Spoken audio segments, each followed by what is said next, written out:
আর যদি পারো সবকিছু বাদ দিয়ে তাহলে তো আমার কাছে তখন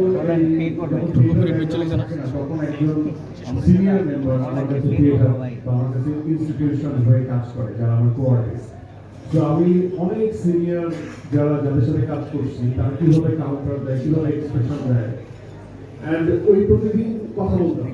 সো ওইটাই তখন আমার কাছে থিয়েটার, একজন কো-আর্টিস্ট আমার কাছে তখন থিয়েটার ছিল।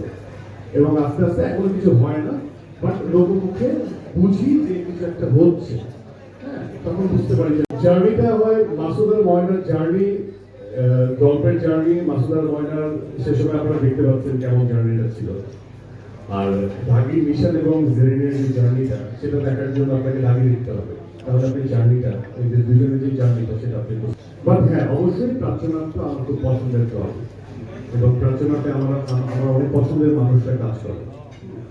এটা বাবু ভাই হোক, প্রীতি হোক, সমাধিদা হোক, অনেক কাছের মানুষ আছে এবং আমার খুব পছন্দের।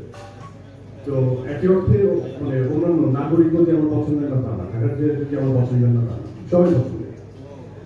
তবে হ্যাঁ আমি কোনো থিয়েটার ব্যাকগ্রাউন্ড থেকে বিলং করি না, বাট এটা আমি যে অনেক বেশি প্রাউড ফিল করি তাও না।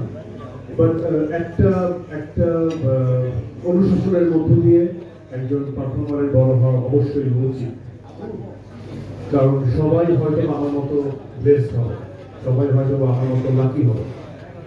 কিন্তু আমি যেটা আমার যেটা আমার সাথে যেটা ঘটে গেছে সেটা হচ্ছে আমি অলরেডি কাজ করা শুরু করে দিই এবং সেখান থেকে একটা ফিডব্যাক পাওয়া শুরু করি, এবং তখন আমি নাটের পেছনে কথা বলতাম যে আমি কি থিয়েটারে জয়েন করবো, কারণ আমি এটা প্রফেশনাল একটা প্যাশন দিয়ে করতেছি, আমি প্রফেশনালি অ্যাক্টিংটাকে ডিল করতে চাই।